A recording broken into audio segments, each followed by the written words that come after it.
Bom dia, iniciamos aqui mais um programa 70 vezes 7. Dizia que a poesia era uma moral. Hoje faltam-nos palavras para definir a poeta, a escritora de contos para crianças, a escritora de peças de teatro ou a cidadã Sofia de Mello Briner Anderson. Faleceu em 2004 e deixou uma vasta obra onde transparece a admiração pelo real, os valores da antiguidade clássica, a busca da justiça ou o humanismo cristão.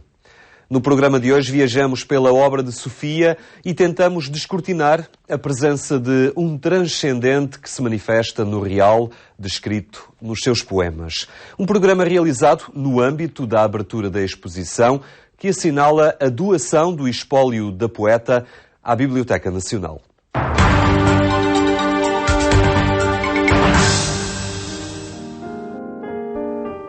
Passaram cerca de 6 anos sobre a morte de uma das figuras que marca a história da cultura contemporânea portuguesa.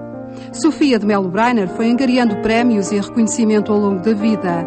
Entre muitas outras distinções, em 1999 recebe o prestigiado Prémio Camões, a primeira mulher portuguesa a recebê-lo. Poesia, contos infantis, teatro, ensaios, traduções, uma vasta obra com a assinatura de Sofia de Mello Briner Anderson.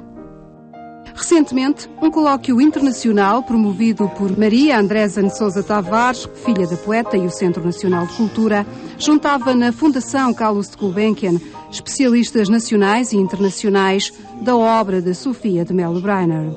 A sua obra é indiscutivelmente uma das obras mais marcantes da poesia do século XX.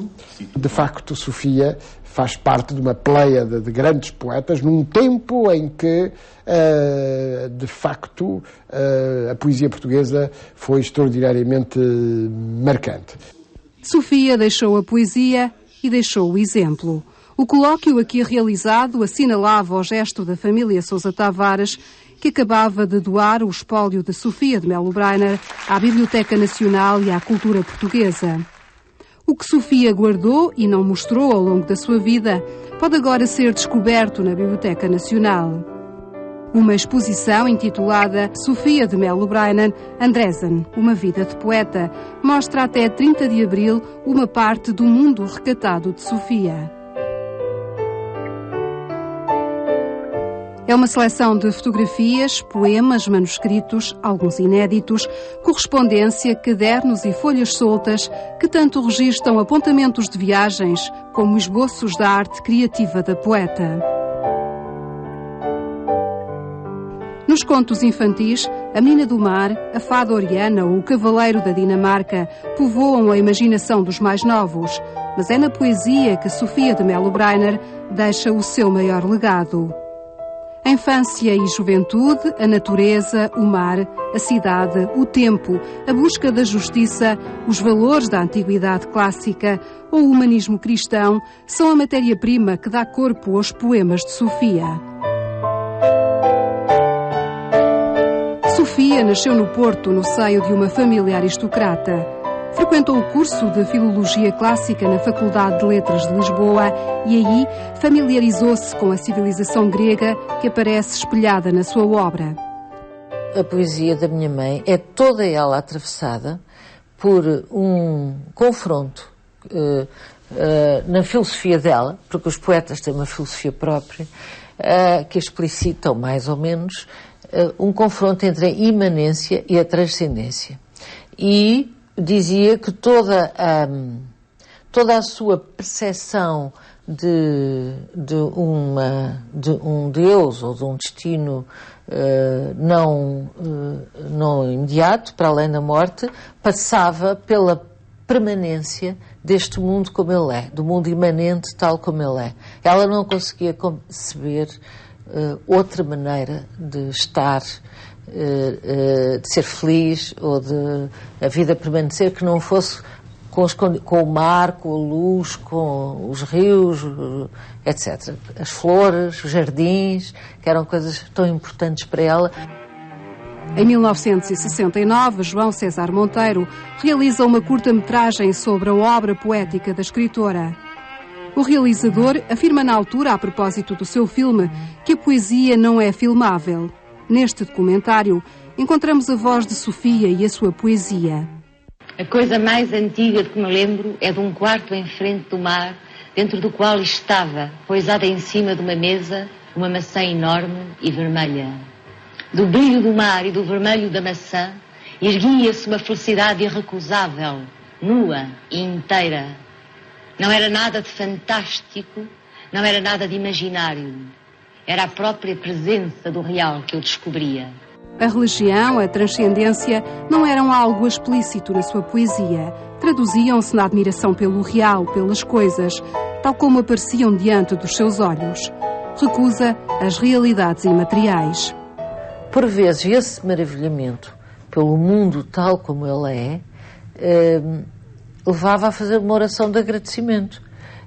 Dirigido um pouco, não sabia bem a quem, mas agradecia estar viva e aquela beleza existir. Isso, por exemplo, é o fim de um maravilhoso poema chamado Caminho da Manhã, que é um poema que ela escreveu no Algarve, no primeiro ano que para lá fomos, em que conta o caminhar de alguém através de uma estrada de terra batida e depois a passagem pelo mercado e depois acaba por dirigir-se a uma igreja e, ajoelhada na penumbra e na frescura da igreja, agradecer a maravilha que é a vida.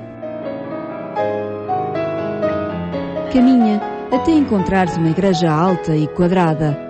Lá dentro ficarás ajoelhada na penumbra, olhando o branco das paredes e o brilho azul dos azulejos. Aí escutarás o silêncio. Aí se levantará como um canto o teu amor pelas coisas visíveis, que é a tua oração em frente do grande Deus invisível. Ela não conseguia ser uma poeta transcendente ou da espiritualidade. Não era. Era da imanência, era da realidade, do concreto. Muitas vezes havia a consciência de morte e a consciência da perda e, portanto, o seu maravilhamento transformava-se numa interrogação. Como se dissesse, para que tudo isto? Qual o fim, qual é o sentido de tudo isto? E é isso então, é essa interrogação, ela chamava Deus. Sofia não fala muito de Deus, muitas vezes dirige-se a Deus, claramente. Há vários poemas que invocam o Senhor, com letra maiúscula, o Senhor. E ela, muitas vezes, em momentos cruciais, ela tem uma afirmação, como lembramos: Senhor, perdoai-lhes porque eles sabem o que fazem. É uma crítica muito feroz àqueles que praticam a injustiça, àqueles... E Sofia muito claramente diz: Senhor. De facto, essa relação é de facto uma relação muito importante. Perdoai-lhes porque eles sabem o que fazem. Ó vendilhões do templo, ó construtores das grandes estátuas, balofas e pesadas, ó cheios de devoção e de proveito, perdoai-lhes, Senhor, porque eles sabem o que fazem. No meio de tudo isto, aparece a mitologia grega. A mitologia grega tem a ver com um entendimento daquelas figuras como símbolos das paixões, das alegrias, das dores, da violência, da morte que atravessa a vida dos homens. Richard Zenit conheceu Sofia de Melo Breiner há mais de 20 anos, quando chegou a Portugal para traduzir poesia medieval. A poeta convidou-o mais tarde para traduzir alguma da sua poesia. Hoje guarda com carinho a ânfora que Sofia lhe ofereceu, um objeto presente em alguns dos seus poemas. Quanto à espiritualidade, Richard encontra no poema Ressurgiremos a junção entre o mundo da mitologia grega e o mundo cristão. Ressurgiremos ainda sob os muros de Cnossos. E em Delfos, centro do mundo, ressurgiremos ainda na dura luz de Creta. Ressurgiremos ali onde as palavras são o nome das coisas. e onde são claros e vivos os contornos na aguda luz de Creta. Neste poema, que para mim é um dos mais belos, da Sofia de Mello Breyner, temos esta união, junção entre o divino do cristianismo e o divino, digamos, universal da Terra, que é dos gregos, mas também de todos. Ou seja, não é tanto, para mim não é tanto, certamente ela não acreditava nos deuses gregos, não, como ela acreditava em Deus do cristianismo, o Deus único, digamos. Mas o que ela acreditava e se era nesta espiritualidade também universal, fé dela era no cristianismo. Ela queria o reino de Deus aqui. Eu acredito profundamente que nós vamos escolhendo a eternidade neste mundo, quer dizer, que é já aqui que nós construímos e criamos a eternidade e que aquilo que vamos encontrar é aquilo que nós fomos capazes de encontrar já aqui. Porque se não tivermos encontrado aqui, também não podemos encontrar mais tarde. Sofia cresceu no seio de uma educação cristã. A minha mãe era muito ritualista, mantinha uma prática não absoluta. Ela não ia à missa nova, não cumpria, porque não era muito rigorosa nessas coisas, mas batizava os filhos, fazia questão de casar na igreja, pronto, portanto mantinha uma prática, mantinha-se ligada, digamos assim, em ligação, e identificava-se com as pessoas, com a religião. Agora, não fazia disso uma prática fundamental da sua poesia.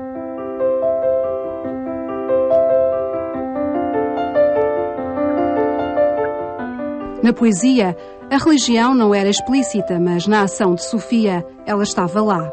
Em 1946, casa com Francisco Sousa Tavares, advogado, jornalista e político, e a poesia de Sofia tornou-se mais interveniente e atenta às questões do seu tempo.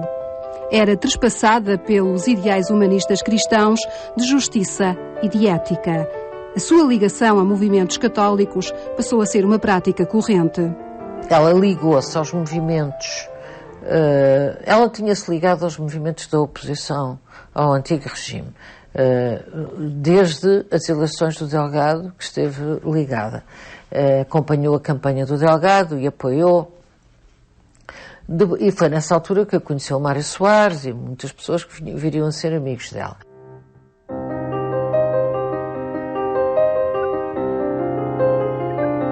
Ao mesmo tempo, a Igreja vivia o Concílio Vaticano II e Sofia aproximava-se da Igreja que se organizava em movimentos para contestar o poder. Vários abaixo-assinados se seguem onde consta o nome de Sofia de Mello Breyner. Em 1959, há dois importantes, um sobre a liberdade, outro sobre perseguição, censura e polícia política. Depois, em 1965, o célebre documento dos 101 católicos. Aquele que veio ter maior expressão e maiores consequências foi o chamado documento dos 101 católicos, que é muito longo, são 18 páginas, e foi assinado por pessoas muito representativas de movimentos de contestação àquele regime e pessoas que eram referências intelectuais, referências morais, e se mantiveram como tal. E que teve como principais redatores o meu pai, Francisco Sousa Tavares, o Nuno Bragança, o João Bernardo Costa e o Vítor Vengoróvios. Penso que são estes, pelo menos os principais. E depois teve bastantes signatários. Um documento do qual se tinha perdido o rastro, mas que pouco antes da abertura da exposição na Biblioteca Nacional consegue localizar-se no Centro de Documentação 25 de Abril, em Coimbra. Uma história que Maria Andresa faz questão de contar. A Joana Lopes escreveu em 2007, então, um livro chamado Entre as Brumas da Memória, os católicos portugueses contra a ditadura. Foi publicado em 2007 e ela conta exaustivamente estas histórias. E, portanto, ela conseguiu pôr-se imediatamente em campo e no dia seguinte, no dia 25 às 8 da noite, telefonou-me dizendo: eu consegui detectar o documento, está uma cópia no Centro de Documentação 25 de Abril, em Coimbra, porque pertence ao espólio do Nuno Teotónio Pereira, que foi um dos católicos mais importantes e grande amigo da minha mãe, e a doutora Natércia Coimbra vai fazer uma digitalização, está a fazê-la neste momento, de qualidade, para que o documento possa figurar na exposição. Um documento que é um marco na vida política de Sofia de Melo Breiner. Este documento é muito importante na vida da minha mãe, na sua contribuição para a luta política, para a justiça, para o seu ideal de justiça, que está muito ligado, sim, à sua formação católica, ela dizia-o muitas vezes.